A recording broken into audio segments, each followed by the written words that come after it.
All right, why don't we start off? I don't really want to talk about, the individual moves, but we are seeing some short interest in these moves. Is this simply just a short squeeze, or is there something else going on with these retail traders, even maybe similar to what we saw in 2021?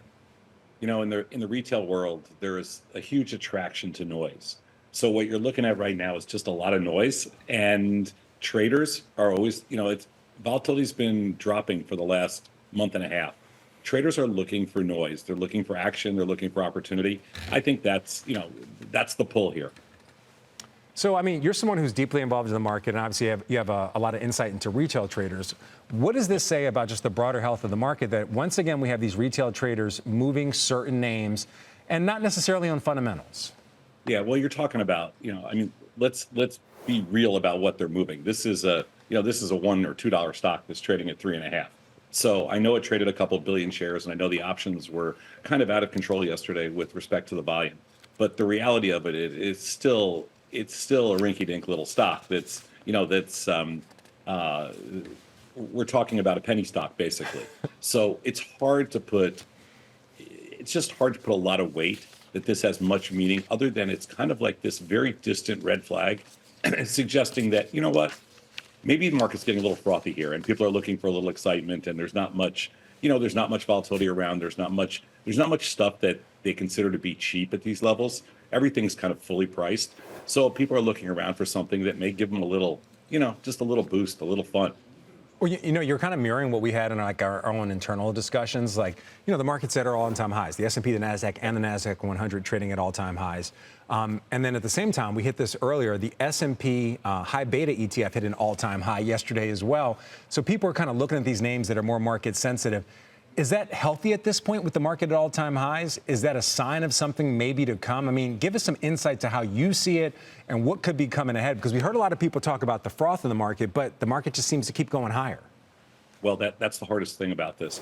You can have a market that is incredibly overbought, but it can stay overbought for years. There's nothing, timing the market and timing the highs is very difficult, which is why passive investors, passive longs have always done really well, because they don't get caught up in the emotion of, thinking, oh my God, we're at an all-time high. But traders are different, and traders don't really care because they have a much different outlook. Their outlook is today to tomorrow, or today to the end of the week, whatever it is. So if you're talking about, there's two different categories, and the active trader world doesn't really have a very long-term perspective. They're looking at something just through a very short-term lens, and they're just looking for action. They might be, in the case of, open, they might be looking to, hey, you know what, these volatility's high in there. Markets are a penny wide, and maybe I can sell some cheap puts, or maybe I can sell some cheap calls, or maybe I can, sell some cheap premium. And so I think that in this case, does it send a message about broader market risk?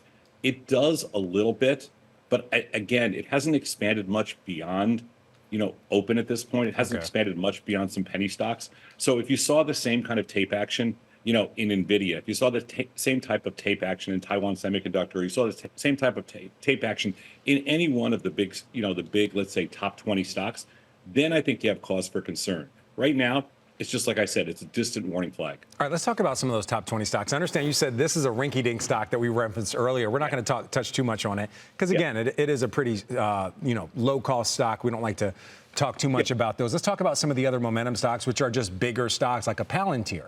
Sure. They've been really trading on momentum. The momentum continues to build. Is there a sign, as we see people continue to chase risk, if there's any kind of downturn, whether it's from tariffs or just something else that comes out, does that completely change the retail investor sentiment? Does it maybe even change the institutional investor sentiment when it comes to some of these momentum names? Yeah, I think there's a lot of names that are kind of like the next tier down, like Palantir and Robinhood, and when you start to think of it, RBLX. And so when you start to think of some of these stocks, they haven't had a downtick in like forever. I know Robinhood had a downtick yesterday, but a lot of these stocks haven't had a downtick for quite some time. So I do think it's not a question of when are they going to turn. It's more a question of pot odds. So when you look at some of these stocks, and you think of Palantir, where it's trading right now, or you think of RBLX or Robinhood or any of one of those, or go beyond it to one of the bigger names, you have to think of it in terms of, is there $1 of upside here to $3 of downside? I think it becomes more of a pot odds game. It almost is like it's almost like sitting at a poker table, and you have to think of it pot odds wise. If you think there's still $10 of upside to $10 of downside, then you stay in. If you think it's $2 of upside to $5 of downside, then it's time to get out, because you're never going to time it. It's just a question of where you think we are pot odds wise.